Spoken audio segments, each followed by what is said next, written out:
আজি মই তোমালোকৰ বিজ্ঞানৰ পাঠ্যপুথিৰ ৬ নম্বৰ অধ্যায়ত থকা জীৱন প্ৰক্ৰিয়া নামৰ পাঠটি আলোচনা কৰিবলৈ লৈছোঁ। জীৱন প্ৰক্ৰিয়া লাইফ প্ৰচেছ। তোমালোকে দৈনন্দিন জীৱনত যেতিয়া চলা ফুৰা কৰি থাকা, ধৰি লোৱা তোমালোক খেলিবলৈ ওলাই গৈছা আৰু বাটত দেখিলা ৰাস্তাত জোৰেৰে মানুহ এজনে চিঞৰি আছে, গাই গৰু এজনী ঘূৰি ফুৰিছে। তোমালোক সদায় নিশ্চিত সিহঁত জীৱিত বুলি। অৰ্থাৎ আমি সকলোৱে দুটা শব্দৰ ওপৰত চিৰপৰিচিত, সেয়া হৈছে জীৱিত আৰু অজীৱিত। কিন্তু তুমি যে এতিয়া চিঞৰি ঘূৰি ফুৰা মানুহ এজনক জীৱিত বুলি ক'লা, তাক কেনেকৈ সাব্যস্ত কৰিবা? বা মানুহ এজন যেতিয়া নিদ্ৰাৰত অৱস্থাত আছে, আমি তেওঁক জীয়াই আছে বুলি কিয় কৈছোঁ? চোৱা, বিজ্ঞানে সদায় প্ৰমাণৰ ওপৰতহে ভিত্তি কৰি চলে। গতিকে তুমি কিবা এটা যেতিয়া ক'বা, সেইটো তুমি সাব্যস্ত কৰিব পাৰিব লাগিব। আমি দেখিবলৈ পাওঁ যে জীৱবিলাকে নিদ্ৰাৰত অৱস্থাটো শ্বাস প্ৰশ্বাস লৈ আছে, উশাহ নিশাহ লৈ আছে।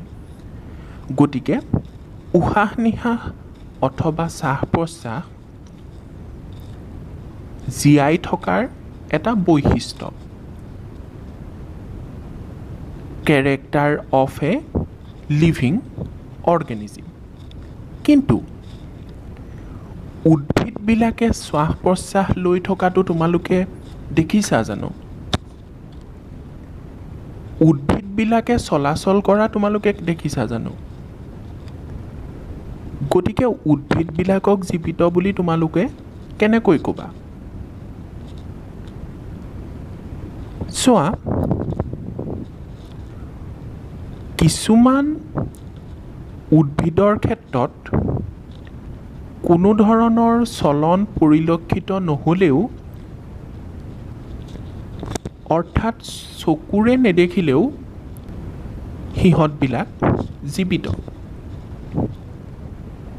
সেয়েহে জীৱৰ জীৱিত অৱস্থাৰ সংজ্ঞা আমি কেৱল চকুৱে দেখাটো বা চলন বা সঞ্চালনৰ বৈশিষ্ট্যটোৱেই যথেষ্ট নহয়।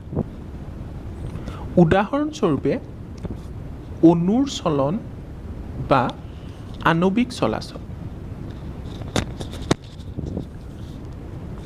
এতিয়া অণুৰ চলন মানেনো কি? আণৱিক চলাচল মানে কি? কোষৰ ভিতৰত কিছুমান অণু, যিবিলাক আমি কেতিয়াও চকুৰে নেদেখোঁ, সঞ্চালন হৈ থাকে, কিন্তু আমাৰ দৃষ্টিগোচৰ নহয়। এই আণৱিক চলাচল কিয় প্ৰয়োজনীয়? উদাহৰণস্বৰূপে আমি ভাইৰাছৰ কথা এটা ক'ব পাৰোঁ, কাৰণ সিহঁতৰ দেহত আকৌ কেতিয়াও আণৱিক চলাচল সংঘটিত নহয়, যেতিয়ালৈকে সিহঁতে এটা জীৱিত কোষক আক্ৰমণ নকৰে।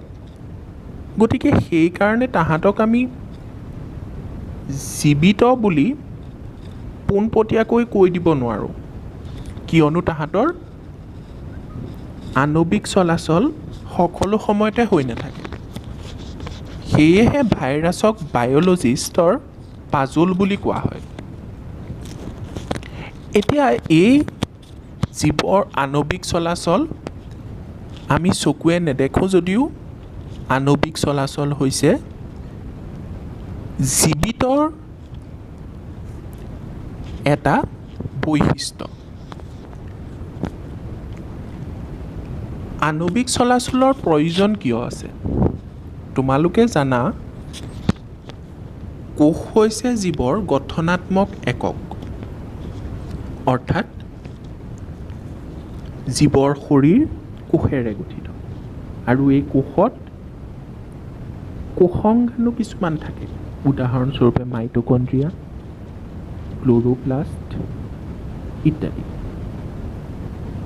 এই কোষবোৰ লগ হৈ কলাৰ গঠন কৰে আৰু সেইদৰে এটা জীৱৰ নিৰ্দিষ্ট শৈলীসমূহ গঠন হয়। যদিহে জীৱৰ এই নিৰ্দিষ্ট শৈলী অকামিলা হয়, তেন্তে আমি জীৱটোক জীৱিত বুলি ক'ব পাৰোঁ নে নহয়? জীৱিত বুলি ক'ব নোৱাৰোঁ। সেয়েহে জীৱবিলাকৰ অস্তিত্ব ৰক্ষাৰ বাবে সিহঁতৰ পুনৰ গঠন হৈ থাকিব লাগিব। মানে সিহঁতৰ এটা নিৰ্দিষ্ট শৈলী থাকিব লাগিব, গঠনাত্মক শৈলী থাকিব লাগিব, ষ্ট্ৰাকচাৰেল অৰ্গেনাইজেশ্যন থাকিব লাগিব। যিহেতু এই সকলোবিলাকৰ গঠন ৰাসায়নিক অণুৰে গঠিত, সেয়েহে অণুবিলাকে সকলো সময়তে চাৰিওফালে চলাচল কৰি থাকিব লাগিব। গতিকে তোমালোকে এতিয়া গম পালা যে জীৱৰ এটা নিৰ্দিষ্ট গঠনাত্মক শৈলী আছে আৰু সেই শৈলীটো ৰাসায়নিক বান্ধনিৰ কিছুমানৰ দ্বাৰা গঠিত হৈছে। মানে ৰাসায়নিক অণুবিলাক সিহঁতৰ ৰাসায়নিক বান্ধনিৰ দ্বাৰা বান্ধ খাই আছে আৰু সেয়েহে অণুবিলাক সকলো সময়তে চলাচল কৰি থাকিব লাগিব। তেতিয়াহে সিহঁতি এটা এটা নিৰ্দিষ্ট শৈলী, গঠনাত্মক শৈলী গঠন কৰিব পাৰিব। এতিয়া আমি আহোঁ জীৱন প্ৰক্ৰিয়াবিলাকনো কি কি? What are life process? কোনো জীৱই একো কাম বন নকৰাকৈ থাকিলেও জীৱটোৰ জীৱন ৰক্ষাৰ বাবে শৰীৰৰ ভিতৰত অৰ্থাৎ কোষবিলাকত যিখিনি কাৰ্য চলি থাকিব লাগে সেইবোৰ অব্যাহত থাকিব লাগিব। অৰ্থাৎ কোষৰ ভিতৰত কিছুমান ৰাসায়নিক বিক্ৰিয়া অহৰহ চলি থাকে আৰু সেই বিক্ৰিয়াবিলাকক আমি কওঁ চেলুলাৰ মেটাবলিজিম। গোটেইখিনি বিক্ৰিয়াৰ একত্ৰিতভাৱে চলি থকা কাৰ্য জীৱন প্ৰক্ৰিয়া বোলে। অৰ্থাৎ জীৱন ৰক্ষাৰ বাবে যিবিলাক কাৰ্য কোষৰ ভিতৰত অহৰহ চলি থাকে সেইবিলাককে জীৱন প্ৰক্ৰিয়া বোলে। জীৱৰ কোনো হানি বিঘিনি নঘটাকৈ থাকিবলৈ এই প্ৰক্ৰিয়াবিলাক চলি থকাটো দৰকাৰ। এতিয়া মই তোমালোকক কৈছোঁ যে আমাৰ কোষৰ ভিতৰত অৰ্থাৎ জীৱৰ কোষৰ ভিতৰত কিছুমান ৰাসায়নিক বিক্ৰিয়া চলি থাকে। কিন্তু এই ৰাসায়নিক বিক্ৰিয়াবিলাক চলি থাকিবলৈ শক্তি লাগিব। এতিয়া এই শক্তি দৰাচলতে কোষে অৰ্থাৎ জীৱই ক'ৰ পৰা পায়? তোমালোকক মই এটা কথা কৈছোঁ যে তোমালোকে জীৱ বুলি ক'লেও আচলতে জীৱ কোষৰ সমষ্টি। গতিকে জীৱৰ যিমানখিনি কাৰ্য হৈ থাকে এই চব কাৰ্য ক'ত হয়? কোষৰ ভিতৰত হয়। কোষৰ ভিতৰত চলি থকা কাৰ্যখিনিৰ কাৰণেহে জীৱটোৱে চলাচল কৰিব পাৰে বা যিকোনো কাম আমি যে কৰি থাকোঁ, এঠাইৰ পৰা আন ঠাইলৈ যাওঁ, তোমালোকে এতিয়া পঢ়ি আছা, মোৰ কথাখিনি শুনি আছা, এই সকলোবিলাক হৈ আছে তোমাৰ কোষৰ ভিতৰত চলি থকা সেই কাৰ্যখিনিৰ কাৰণেহে। গতিকে এই কাৰ্যখিনি চলি থাকিবলৈ শক্তি লাগিব আৰু সেই শক্তি ক'ৰ পৰা আহে? বহি পৰিৱেশৰ পৰা আহে, অৰ্থাৎ এক্সটাৰ্নেল এনভাইৰনমেণ্টৰ পৰা আহে। কেনেদৰে আহে? আমাৰ খাদ্যৰ মাধ্যমেৰে আহে, আহাৰৰ যোগেদি আহে। সেয়েহে জীৱদেহৰ বাহিৰৰ শক্তিৰ উৎসৱ আমি আহাৰ বুলি কওঁ। এতিয়া সেই আহাৰ বহি পৰিৱেশৰ পৰা জীৱদেহলৈ স্থানান্তৰ হোৱাৰ এক প্ৰক্ৰিয়া আছে। এই প্ৰক্ৰিয়াটোক আমি পৰিপুষ্টি বা নিউট্ৰিশ্যন বুলি কওঁ। অৰ্থাৎ বহি পৰিৱেশৰ পৰা আহাৰৰ যোগেদি জীৱদেহলৈ শক্তিৰ স্থানান্তৰণ হোৱা প্ৰক্ৰিয়াকে পৰিপুষ্টি বোলা হয়। জীৱদেহৰ বৃদ্ধি আৰু বিকাশৰ বাবে অন্য কিছুমান কেঁচা সামগ্ৰীও পৰিৱেশৰ পৰা অহাটো দৰকাৰী। যিহেতু পৃথিৱীত বসবাস কৰা জীৱবিলাকৰ কাৰ্বন সংযুক্তি অণুৰ ওপৰত নিৰ্ভৰশীল। অৰ্থাৎ আমাৰ সৰহ সংখ্যক জীৱৰ খাদ্যৰ উৎস হ'ল কাৰ্বন ভিত্তিক। কাৰ্বন ভিত্তিক খাদ্য জটিলতাৰ ওপৰত ভিত্তি কৰি বিভিন্ন জীৱৰ পৰিপুষ্টিও বিভিন্ন হোৱা দেখা যায়। এই কাৰ্বন ভিত্তিক খাদ্য বুলি যে কৈছোঁ, উদাহৰণস্বৰূপে শ্বেতসাৰ বা কাৰ্বহাইড্ৰেট, মানে কাৰ্বহাইড্ৰেটৰ গঠনত কাৰ্বন সদায় লাগিব। বহি পৰিৱেশৰ শক্তিৰ উৎসবিলাক ভিন্ন ভিন্ন, কাৰণ একেবিধ জীৱৰ দ্বাৰাই পৰিৱেশ গঠিত নহয়। সেয়েহে শক্তিৰ উৎস অৰ্থাৎ খাদ্য জীৱদেহত সৰলীকৰণ হোৱাৰ প্ৰয়োজনীয় বা সৰ্বশেষত এটা সমপৰ্যায়ৰ শক্তিৰ এককলৈ পৰিৱৰ্তন হ'ব লাগিব, যাতে জীৱন প্ৰক্ৰিয়া অৰ্থাৎ কোষৰ ভিতৰত চলি থকা কাৰ্যখিনি সুচাৰুৰূপে পৰিচালনা হৈ থাকে। ইয়াৰ দ্বাৰা কি বুজিলা? মই এটা তেনেই সামান্য উদাহৰণ দিছোঁ। বিভিন্ন জীৱৰ খাদ্যাভ্যাস বেলেগ বেলেগ। কিছুমান তৃণভোজী, কিছুমান মাংসভোজী। আৰু মই আৰু যদি সাধাৰণকৈ তোমালোকক ক'বলৈ যাওঁ, তোমালোকে ফাষ্ট ফুড খাই ভাল পোৱা? যদি মই তোমালোকক চিকেন ৰোল এটা দিওঁ আৰু এফালে যদি মই তোমালোকক পিঠাগুড়ি আৰু ভীমকলৰ এটা বাতি দিওঁ, তোমালোকে প্ৰিফাৰ চিকেন ৰোলটো কৰিবা। এতিয়া তোমালোকে যিয়েই নোখোৱা, ফাষ্ট ফুডেই খোৱা বা পিঠাগুড়িয়ে খোৱা, যেতিয়া আমাৰ শৰীৰলৈ যাব, কোষবিলাকে তাৰ পৰা সৰলীকৰণ কৰি যিটো তাহাঁতৰ দৰকাৰী অণু, সেই অণুবিলাকহে গ্ৰহণ কৰিব। উদাহৰণস্বৰূপে কাৰ্বহাইড্ৰেট আৰু জটিল অণুবিলাক সৰল অণুলৈ ৰূপান্তৰ কৰিব, তাৰপিছতহে চেলে সেইবিলাক গ্ৰহণ কৰিব। গতিকে খাদ্যাভ্যাস বেলেগ হ'লেও শেষত গৈ সকলোবিলাক একেধৰণৰ যিটো দৰকাৰী অণু তালৈ ৰূপান্তৰ হ'ব। আৰু কেনেকৈ ৰূপান্তৰ হ'ব? ৰাসায়নিক বিক্ৰিয়াবিলাকৰ ফলত। জীৱদেহৰ অভ্যন্তৰত কিছুমান ৰাসায়নিক বিক্ৰিয়া সংঘটিত হোৱাটো সেইবাবে নিতান্তই প্ৰয়োজনীয়। ৰাসায়নিক বিক্ৰিয়াবিলাকৰ ভিতৰত জাৰণ আৰু বিজাৰণ, অক্সিডেশ্যন ৰিডাকশ্যন বিক্ৰিয়াবিলাকে জটিল অণুক সৰল অণুলৈ ৰূপান্তৰ কৰাত মুখ্য ভূমিকা লয়। ইয়াৰ কাৰণে জীৱই বহি পৰিৱেশৰ পৰা অক্সিজেন আহৰণ কৰি লয়। সেইদৰে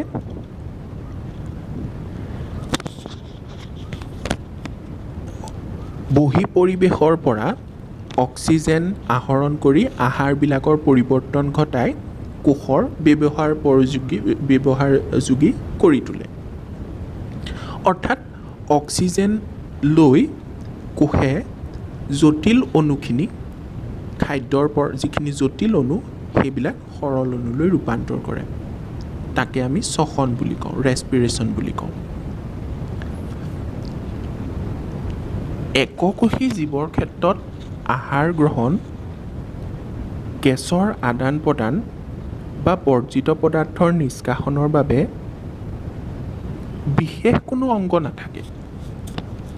সেয়েহে গোটেই দেহটো পৰিৱেশৰ লগত প্ৰত্যক্ষভাৱে জড়িত হৈ থাকে, সান্নিধ্যত থাকে।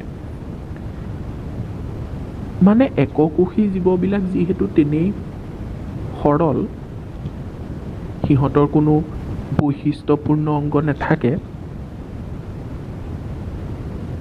অৰ্থাৎ আমাৰ যিখিনি আছে, কিডনী ধৰি লোৱা তোমালোকে, সেইবিলাক এককোষী জীৱত কেতিয়াও নাথাকে আৰু সেয়েহে সিহঁতি তাহাঁতৰ যিখিনি নিষ্কাশনৰ দ্ৰব্য বা যিখিনি সিহঁতি গেছ আহাৰ গ্ৰহণ সেইবিলাক বাহিৰৰ পৰিৱেশৰ পৰা ডাইৰেক্টলি মানে পোনপটীয়াকৈ লয়। কিন্তু যদিহে জীৱৰ আকাৰ ডাঙৰ হয় অৰ্থাৎ বহুকোষী হয় তেতিয়া জীৱৰ গঠনশৈলীত বেছি জটিলতা থাকে।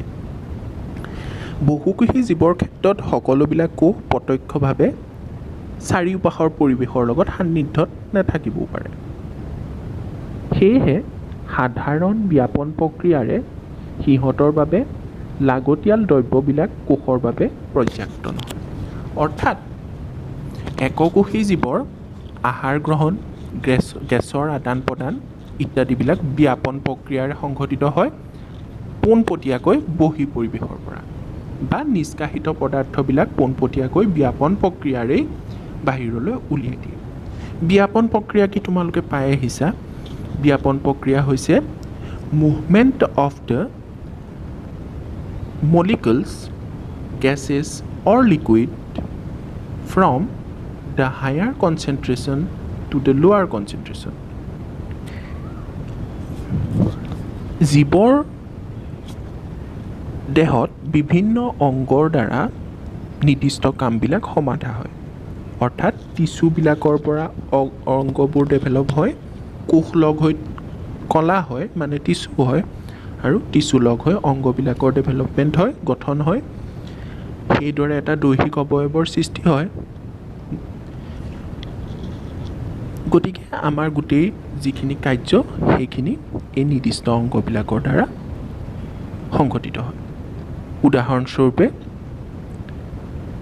আমাৰ যেতিয়া অভ্যন্তৰত কাৰ্বন অক্সিজেনৰ ব্যৱহাৰ কৰি শক্তি উৎপন্ন হয় ৰাসায়নিক বিক্ৰিয়াৰ দ্বাৰা, তেতিয়া কিছুমান বৰ্জিত পদাৰ্থও উৎপন্ন হয়।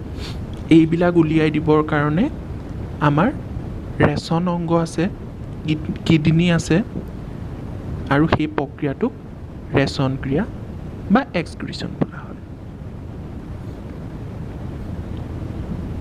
বহুকোষী জীৱৰ ক্ষেত্ৰত এনে বৰ্জিত পদাৰ্থবিলাক নিষ্কাশন কৰিবলৈ এক বিশেষ ধৰণৰ কলাৰ সৃষ্টি হয়। বৰ্জিত পদাৰ্থবিলাক এনে ৰেচন অংগলৈ পৰিৱেশন কৰিবলৈও এক বিশেষ তন্ত্ৰৰ প্ৰয়োজন হয়, যিটোক আমি ৰেচন তন্ত্ৰ বুলি কওঁ। এতিয়া আমি আহোঁ পৰিপুষ্টি বা নিউট্ৰিশ্যন। আমি যিকোনো কাৰ্যকলাপ কৰিবলৈ আমাক শক্তিৰ প্ৰয়োজন হয়।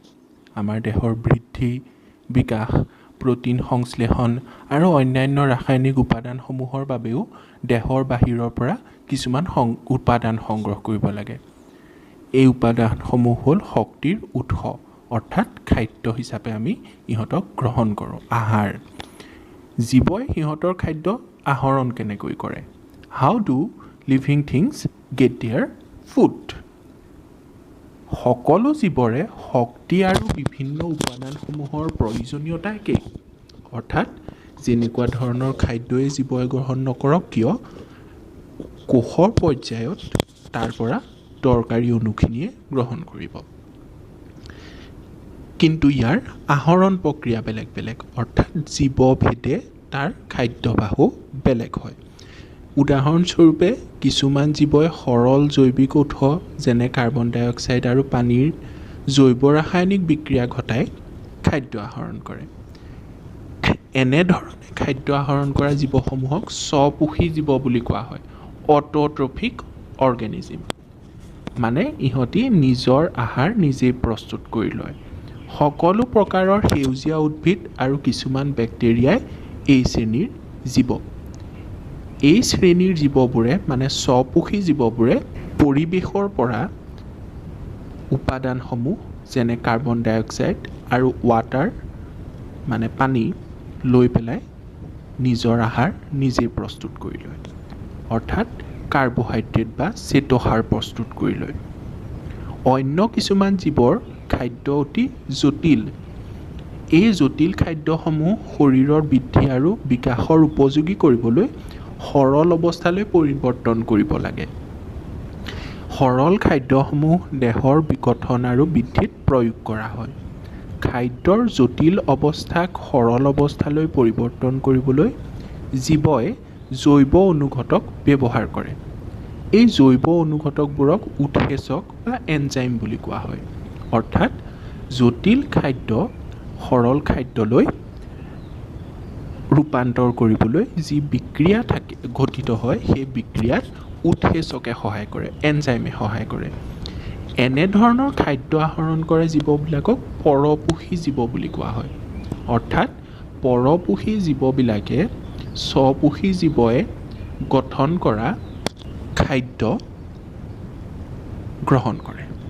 এই পৰপোষী জীৱবিলাকৰ প্ৰত্যক্ষ আৰু পৰোক্ষভাৱে জীয়াই থাকিবলৈ স্বপোষী জীৱবোৰৰ ওপৰত নিৰ্ভৰশীল।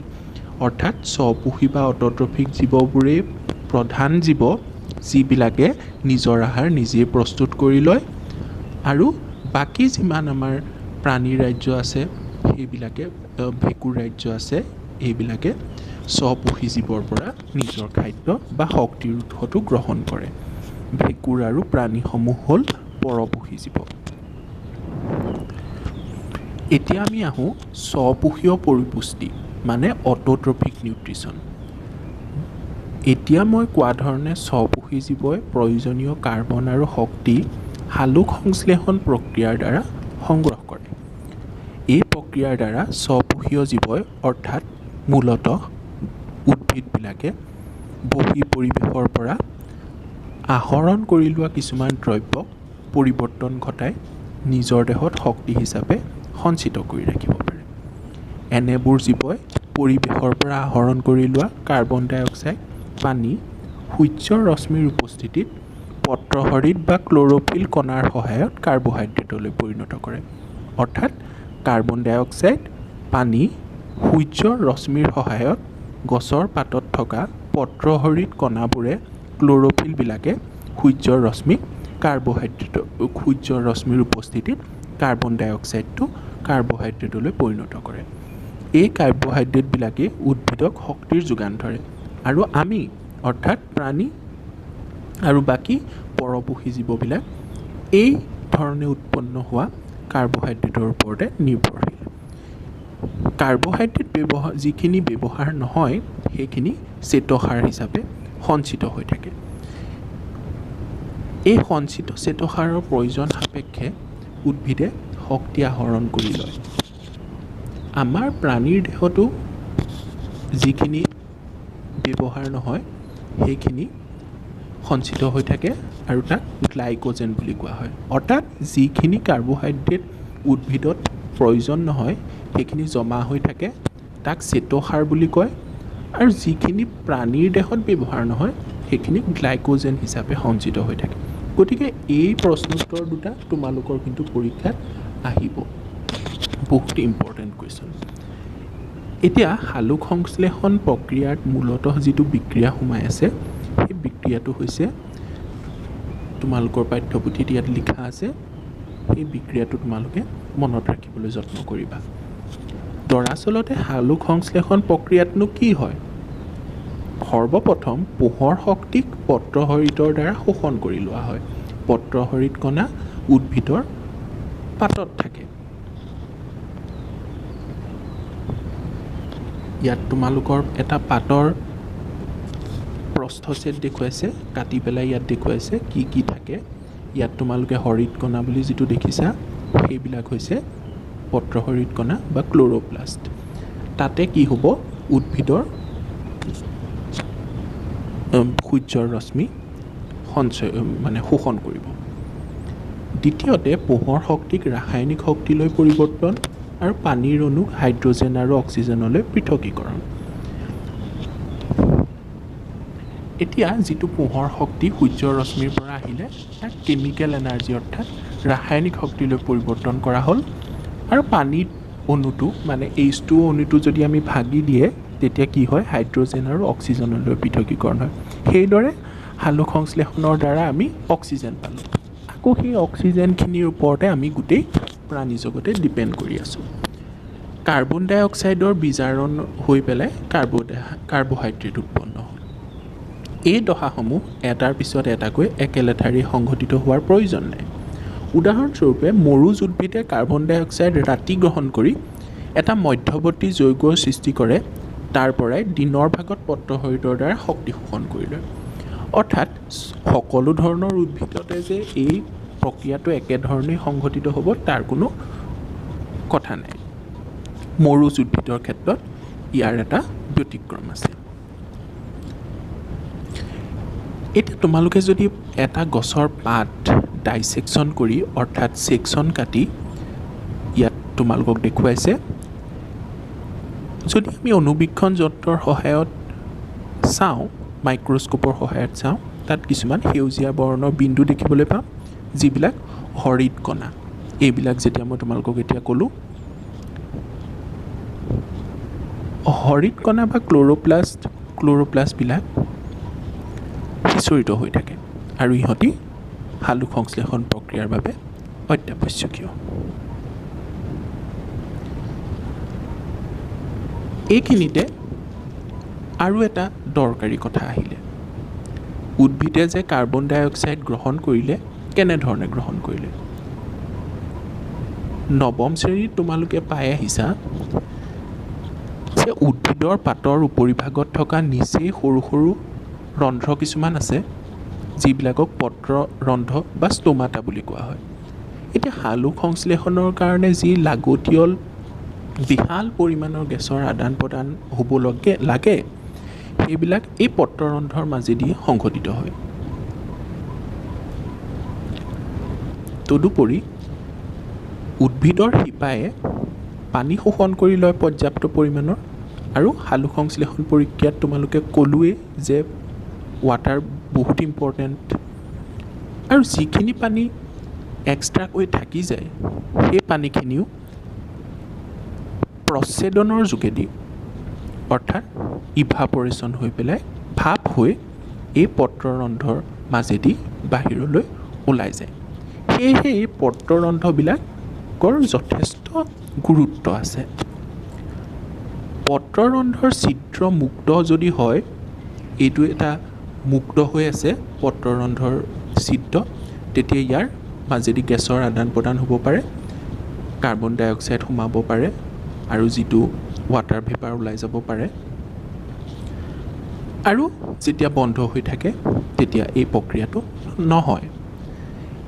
গতিকে পত্ৰৰন্ধ্ৰৰ ছিদ্ৰ মুক্ত হোৱা আৰু বন্ধ হোৱা পৰিঘটনাটো পত্ৰৰন্ধ্ৰৰ যি দুটা ৰক্ষী কোষ আছে, এই দুটা গাৰ্ড চেল বুলি কয়, সেইকেইটাই নিয়ন্ত্ৰণ কৰে।